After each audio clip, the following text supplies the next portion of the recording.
Smash the like button if you want to dunk and you love explosiveness training. We're looking at a paper entitled Ballistic Stretching Increases Flexibility and Acute Vertical Jump Height When Combined with Basketball Activity. It's from Brigham Young University.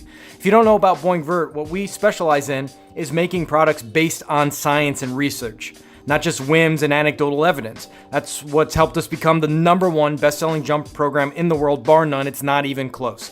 Anyways, that's a little bragging there. Sorry guys, gotta throw that in there, toot your own horn sometimes.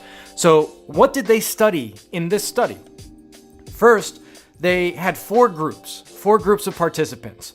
And they had one group do ballistic stretching, they had another group do static stretching, they had a third group do sprinting, and the fourth group just shot around, played basketball to warm up. That was the control group. And they wanted to find out three things. First, after 6 weeks of doing these four different activities, ballistic stretching, static stretching, sprinting, and basketball shooting, what effect that had on flexibility and vertical jump height.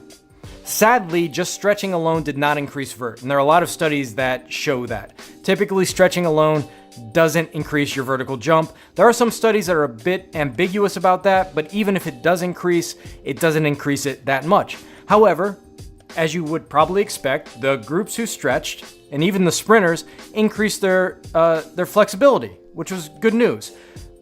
Ballistic stretching and static stretching had the most increase in flexibility compared to like sprinting, and obviously the control group, and ballistic was slightly more effective, which is also good news, than static stretching. I'll explain why that's good news in a second. The other question they asked was, okay, right after you stretch, right after you do ballistic stretching, right after you do static stretching, and if you don't know what ballistic stretching is, it's just when you bounce when you're stretching a little bit. It's not stationary.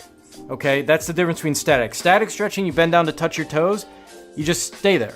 With ballistic stretching, you bounce up and down a little bit. They wanted to know, after you do that, you do your ballistic stretching and you do your static stretching, does your vertical increase immediately after that? And sadly, the answer is no. So if you stretch a few times and you go to jump, you're not gonna jump any higher. So what's the good news in this paper?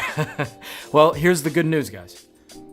The third question they asked was, is there an acute effect on vertical jump after 20 minutes of basketball? Because remember, these groups are warming up to play basketball. So what they did is you do your ballistic stretching, you do your static stretching, you do your sprinting, or you are in the control group just shooting around, you play basketball for 20 minutes, and then you get your vert tested again. And guess what they found? That the players who perform ballistic stretching increase their vertical over an inch. Almost 2 inches in some cases. Now, why does that happen? Kind of strange, right? You do ballistic stretching, you're warmed up, your vert doesn't increase. But when you do ballistic stretching, play for 20 minutes, your vert increases. So, why did they think that happened? I'm going to quote the paper here. The data indicate that the inclusion of sport-specific activity into a warm-up may increase vertical jump. Our data are similar in that 20 minutes of basketball play combined with ballistic stretching increased vertical jump. Now remember, the guys who did the ballistic stretching are being compared to guys who just shot around during the warm-up period and played basketball. So we have that control group, because that's what you usually do, right? You come into the gym, you shoot around, and then you go play. Their vert did not increase.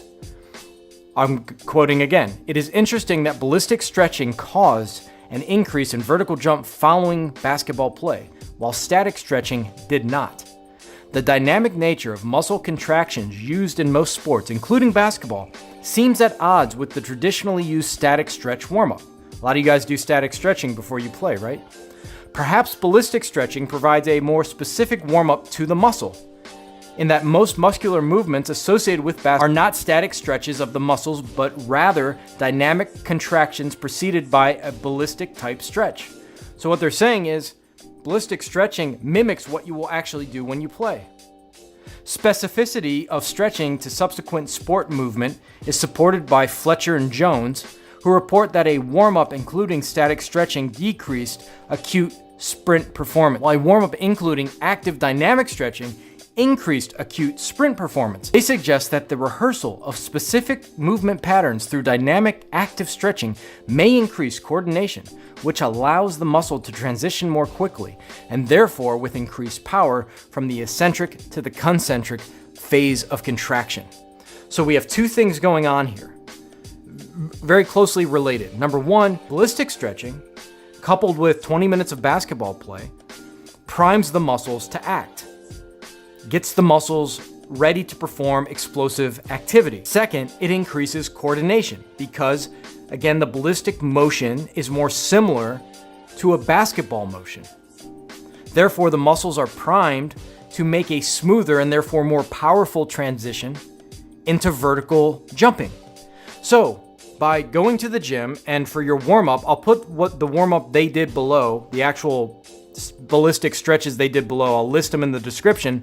If you do that before you play, you're gonna add an inch or two. Now, I know a lot of you guys are really close to dunking. Something as simple as this could really improve your vertical jump.